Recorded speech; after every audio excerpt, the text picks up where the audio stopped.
여러분 안녕하십니까? 포항 MBC 뉴스투데이입니다. 황사의 영향으로 오늘도 대구와 경북의 미세먼지는 매우 나쁨 수준이 이어집니다. 현재 우리 지역에는 미세먼지 특보도 계속 발효 중인데요. 자세한 날씨 유하경 기상캐스터가 전해드립니다. 바람을 타고 날아온 불청객 황사에 전국의 공기가 무척 탁합니다. 오늘 대구와 경북에도 황사에 뒤덮여 미세먼지 농도가 매우 높은데요. 현재 우리 지역에는 미세먼지 특보가 계속해서 발효 중이고요. 대구와 경북 대부분 지역의 미세먼지 농도 종일 매우 나쁨 예상됩니다.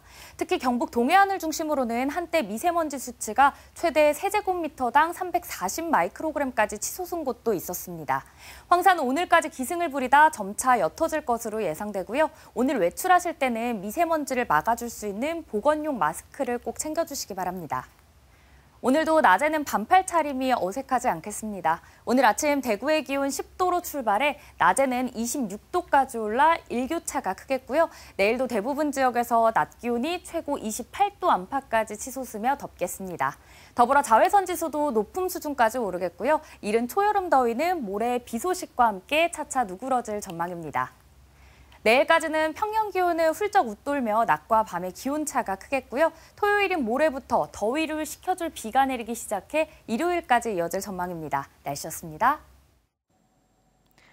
이번 총선 열기에 대한 국민적 관심이 뜨거웠던 데 반해 생활정치로 불리는 지방자치는 아직 갈 길이 멉니다. 특히 농촌 읍면 지역은 수십 년째 심각한 인구 유출과 자치 실종의 악순환에 허덕이며 소멸 위기에 직면하고 있는데요. 이번 총선을 계기로 읍면장 주민 직선제 같은 과감한 자치권 확대 방안들이 공론화되고 있습니다. 장성은 기자가 보도합니다. 공익법률센터 농보는 이번 총선에 앞서 각 정당에 농촌 지역의 읍면 자치권 확대 방안에 대한 정책 질의서를 보냈습니다. 질의서에는 읍면장 주민 직선제와 주민 참여 자율 예산제 도입 등 과감한 정책들이 담겼습니다. 인구 감소와 초고령화에 따른 농촌 소멸을 막기 위해선 생활 공간인 읍면 단위의 자치권 회복이 시급하다고 본 겁니다. 관심을 끄는 내용은 단연 읍면장 주민 직선제 도입입니다. 1956년 읍면은 하나의 기초 지자체였고 읍면장도 주민 직선제로 선출했지만 5.16 쿠데타 이후 자치권을 상실하면서 읍면장도 임명제로 변경돼 지금까지 유지되고 있습니다. 이렇다 보니 읍면은 기초 지자체의 지시를 따르는 하부 행정기관으로 전락해 권한과 예산 모두 미흡해졌습니다. 주민들은 지역과 관련한 의사 결정 과정에서 사실상 배제됐습니다. 읍면 자치권이 없는 게 일종의 농촌 지역의 난개발이나 환경오염의 원인이 되고 있습니다.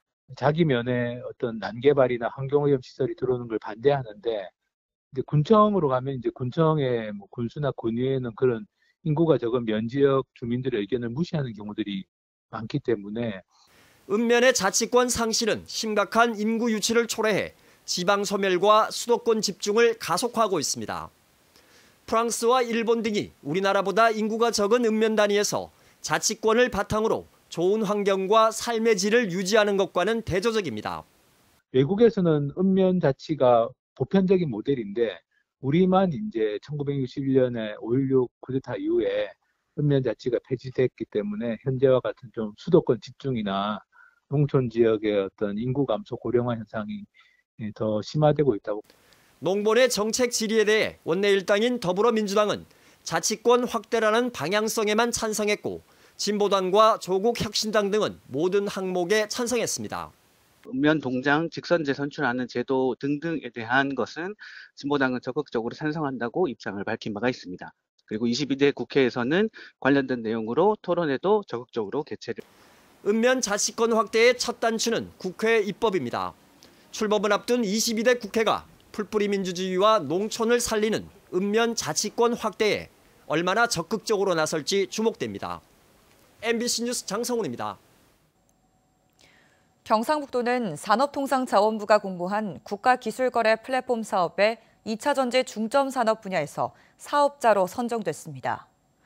이에 따라 경북 테크노파크를 비롯해 포항과 경남, 울산 3개 테크노파크와 민간이 3년간 사업비 34억 원을 투입해 국가 연구개발 기술을 민간에 이전하고 사업화와 세계 진출까지 지원하게 됩니다. 공모 과정에서 경북은 포항 2차 전지 특화단지를 중심으로 경주와 영천의 미래차 소재 부품 생산 거점 등 관련 산업이 풍부하다는 점에서 2차 전지 산업 생태계의 최적지로 평가받았습니다. 우리나라 노동운동의 상징 전태일 열사가 살았던 대구의 옛집을 복원하는 사업이 추진된 지 5년 만에 첫 삽을 떴습니다. 대구가 고향이기도 한 전태일 열사의 옛집은 전시실을 갖춘 기념관 형태로 복원될 예정입니다. 보도에 신병철 기자입니다. 대구시 중구 남산동에 있는 전태일 열사의 옛집은 22살 짧은 생애 중 가장 행복했던 시절을 고스란히 담고 있는 공간입니다. 그의 서거 50주기를 앞둔 2019년과 2020년, 뜻있는 대구 시민들이 이곳을 복원하기 위해 5억 5천만 원을 모금해 사들였습니다. 하지만 3억여 원의 복원 비용이 부족해 계속 착공이 미뤄지다 이제서야 첫 삽을 떴습니다. 이러한 이제 그 공간 구조라도 저희가 잘 보존해야지 전태일 정신이 어떻게 보면 이제 그 증거로서 이 공간에 남길 수 있지 않을까. 전태일 일가족 6명이 살았던 2평 정도의 좁은 방은 지금은 흔적도 없이 사라졌지만 복원을 통해 처음 공간으로 거듭납니다. 아직 건물 형태로 남아있는 주인 집은 수리해 전태일의 유품 등을 전시하는 공간으로 사용돼 전태일 정신을 전할 예정입니다. 우리 후배들, 우리 동생들, 우리 아들, 딸들이 여기 와서 전태일을 기억하고 청소년 노동인권 교실이 되고 현장이 되는 그런 공간, 그런 방향이 되어야 된다. 전태일 열사는 1970년 11월 13일 서울 평화시장에서 열악한 노동 환경을 알리며 정부와 자본가들에게 근로기준법을 지킬 것을 요구하면서 스스로 분신해 삶을 마감했습니다. 대한민국의 노동운동은 전태일 이전과 이후로 나눠질 정도로 그의 정신은 많은 이들에게 깊은 울림을 남기고 있습니다. 전태일 정신은 연민입니다. 고통스러운 사람에 대한 연민. 근데 전태일이가 왜 위대하냐면은 자기도 엄청나게 고통스럽게 살았는데 자기보다 더 고통스러운 사람을 먼저 생각한 거죠. 전태일의 친구들은 지난해 11월부터 복원공사비 모금운동에 들어가 1억 5천만 원을 마련했지만 아직 2억 원 정도 부족해 2차 모금운동에 들어갔습니다. 보수의 심장으로 불리는 대구에 전태일 열사 기념관이 들어서게 되면 이념을 뛰어넘는 인류애를 추구하는 공간으로 자리 잡을 것으로 기대됩니다. MBC 뉴스 신병철입니다. 경북에서 올해 근무하는 공중보건의사가 지난해보다 45명 감소한 것으로 나타났습니다. 경북도에 따르면 올해 도내에 신규 배치된 공보의 94명 등 전체 공보의는 435명으로 지난해 480명보다 45명 줄었습니다. 최근 의사들이 공보의 대신 복무기간이 짧은 현역병을 선택하는 경향이 있는 데다 의대 여학생이 증가하면서 매년 공보의가 줄어드는 실정입니다. 특히 의료 갈등 장기화로 정부가 경북 지역 공보의 51명을 타 지역으로 배치하면서 농어촌 의료 취약을 가중시키고 있습니다. 인삼밭의 지주대는 대부분 동남아시아 등지에서 들여온 수입 목재를 쓰고 있는데요. 재생 플라스틱으로 지주대를 만드는 기술이 개발돼 나무 수입을 대체하고 자원도 재활용하는 길이 열리게 됐습니다. 김건엽 기자입니다. 인삼은 햇빛을 싫어하는 음지성 식물입니다. 따가운 햇빛을 막기 위해 차광막을 설치하는데 대부분 나무 지주대를 사용합니다. 6년의 긴 재배 기간을 견뎌야 하는데 외부 환경에 오래 노출되다 보니 갈라지고 내구성이 약해지는 문제점이 있습니다.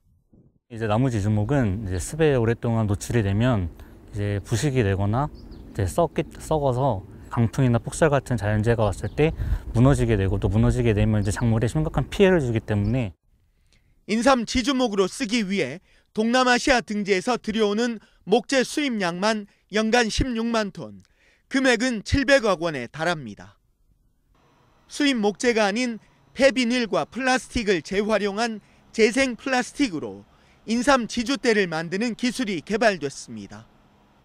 성능 평가 결과 6년 후에도 굽힘 강도가 기준치 이상을 유지하고 각종 기후에 견디는 내후성 시험과 열 노화 시험도 통과했습니다. 또 유해 중금속도 전혀 검출되지 않아 환경에도 아무런 해가 없고 설치도 간단합니다. 재생 플라스틱 제조대를 사용하면 수입 목재를 쓸 때보다 헥타르당 190만 원을 절감할 수 있습니다. 전국적으로 확대 보급할 계획이고 또 이러한 재료를 그 시설 하우스라든지 그리고 사과 그 지주목이라든지 그리고 포도 비가림 시설 등에 활용할 수 있도록 앞으로 연구를. 재생 플라스틱으로 만든 지주대가 확대 보급되면 자원 재활용률을 높이고 수입 목재 사용도 획기적으로 줄이는 효과가 기대됩니다. MBC 뉴스 김건엽입니다. 국토교통부는 지난 16일 LH가 신청한 제17차 포항 블루밸리 국가산단 산업단지 계획 변경안을 신청 5개월 만에 패스트트랙으로 승인 고시했습니다. 이에 따라 포항 블루밸리 국가산업단지에 추진 중인 2차 전지 양극재 산업 특화단지 조성과 입주 예정 기업의 투자 진행에 속도가 붙을 것으로 전망됩니다. 이번 제17차 산단 계획 변경의 주요 내용은 정보통신업 등 유치업종 추가, 용수 공급 계획, 전력 공급 계획 변경 등입니다. 우리나라에는 1,600여 개의 택시 회사가 있습니다. 그런데 운전기사 부족과 경영난 등으로 해마다 전국에서 문을 닫는 법인택시 회사가 늘고 있는데요. 이런 가운데 문을 닫는 법인택시 회사를 직원들이 직접 인수해 1년 만에 흑자로 돌아선 회사가 있습니다. 부산 MBC 정세민 기자가 전해드립니다. 지난해 7월 5일 출범한 양산시민택시협동조합입니다. 경영난으로 어려움에 처한 법인택시 회사를 64명의 운전기사들이 인수해 협동조합 체제로 운영을 시작했습니다. 국내 대부분의 법인택시들은 사장, 상무, 감사 등 여러 명의 경영진에 이들이 받는 급여와 배당금 등으로 지출이 많아지면서 운전기사들의 임금은 줄어드는 구조입니다. 그런데 양산시민택시는 협동조합 체제로 운영하면서 조합원인 64명의 운전기사들이 노동자이면서 동시에 사장으로 바뀌었습니다. 경영진의 급여, 배당금, 노동조합의 운영비 등 경비가 줄어들다 보니 수익은 고스란히 사장이자 직원인 기사들에게 돌아갔습니다. 출범 당시 기사 한 명당 2천만 원씩의 출연금을 내고 종전 하루 19만 원씩 내던 산납금은 하루 5만 원대로 줄었습니다. 출범 1년도 안 돼 회사 빚 8억여 원을 모두 갚고 조합원들의 수익은 늘었습니다. 일을 평상 정상적으로 법인택시가 했을 적에 80에서 200만 원 이상 수입이 늘어난 것으로 지금 파악되어 있습니다. 또 회사의 경영을 투명하게 하면서 직원 누구나가 언제라도 회사의 장부를 볼 수 있게 했습니다. 최저임금으로서 경영을 투명하게 하고 우리 조합원들이 편안하게 운전할 수 있도록 우리는 서포트나 하는 거지 뭐 대표라 해갖고 뭐 임금을 많이 받고 그런 거는 없습니다. 수익 못지않게 중요한 것은 직원들의 마음가짐입니다. 그때는 산납금이란 부분에 엄청난 부담감을 가지고 일을 했고 지금은 이제 사장이라는 신분으로 자기가 할 수 있는 부분을 최선을 다하면 자기 수익도 극대화되기 때문에 최선을 다해가지고 손님들한테도 친절하게 되고. 현재 양산시민택시협동조합에는 전국의 많은 법인택시 회사로부터 운영 노하우를 전수해달라는 문의가 빗발치고 있습니다. 경비 절감과 투명한 경영 그리고 주인의식이 적자로 위기를 맞은 회사를 1년도 안 돼 흑자 회사로 변신시키는 이변과 기적을 불러일으키고 있습니다. MBC 뉴스 정세민입니다. 우리나라 어업인들은 허리를 중심으로 한 근골격계 질환과 미끄럼짐 사고로 다치는 경우가 가장 많은 것으로 나타났습니다. 해양수산부가 지난해 어업인 질병 현황을 조사한 결과 근골격계 질환이 47.2%로 가장 많았고 부위는 허리, 원인으로는 불편하고 부자연스러운 자세를 첫 번째로 꼽았습니다. 사고에 의한 신체 손상은 작업 중 미끄러지거나 넘어져 다치는 경우가 64.7%로 가장 많았습니다. 한편 해양수산부는 근골격계 질환이 상대적으로 많은 만 50세 이상 여성 어업인에게는 관련 검진비의 90%를 지원합니다.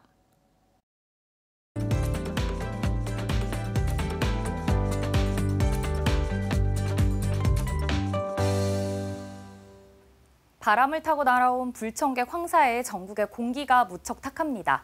오늘도 대구와 경북에는 황사에 뒤덮여 미세먼지 농도가 매우 높은데요. 현재 우리 지역에는 미세먼지 특보가 계속해서 발효 중이고요. 경북 서부 일부 지역을 제외한 대구와 경북 대부분 지역의 미세먼지 농도 종일 매우 나쁨 수준 예상됩니다. 특히 경북 동해안을 중심으로는 한때 미세먼지 수치가 세제곱미터당 340 마이크로그램까지 치솟은 곳도 있었습니다. 황사는 오늘까지 기승을 부리다 점차 옅어질 것으로 예상되고요. 오늘 외출하실 때는 미세먼지를 막아줄 수 있는 보건용 마스크를 꼭 챙겨주시기 바랍니다.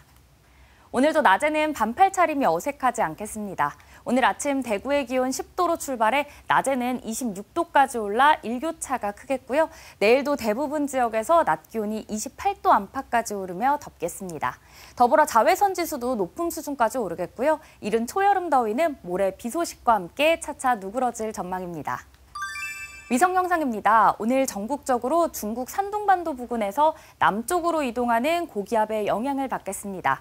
자세한 지역별 날씨 보시면 오늘 우리 지역 대체로 맑겠고요. 황사의 영향으로 공기가 매우 탁하겠습니다. 바다의 물결은 0.5m에서 최고 1m로 잔잔하게 일겠습니다. 오늘 아침 대구의 기온 10도, 김천은 8도 가리키고 있고요. 낮에는 대구 26도, 김천은 27도까지 껑충 오르겠습니다. 오늘 늦은 오후에 경북 북동산지에는 한때 소나기가 오는 곳이 있겠고요. 안동의 현재 기온은 9도, 청송은 5도 가리키고 있습니다. 낮에는 안동 26도, 청송 25도로 일교차가 매우 크겠습니다. 오늘 아침 포항의 기온은 11도로 출발해 낮에는 20도 예상됩니다. 내일까지는 평년 기온을 훌쩍 웃돌며 낮과 밤의 기온차가 크겠고요. 토요일인 모레부터 더위를 식혀줄 비가 일요일까지 이어질 전망입니다. 날씨였습니다. 이상으로 포항 MBC 뉴스투데이를 마칩니다. 시청해주신 여러분 고맙습니다.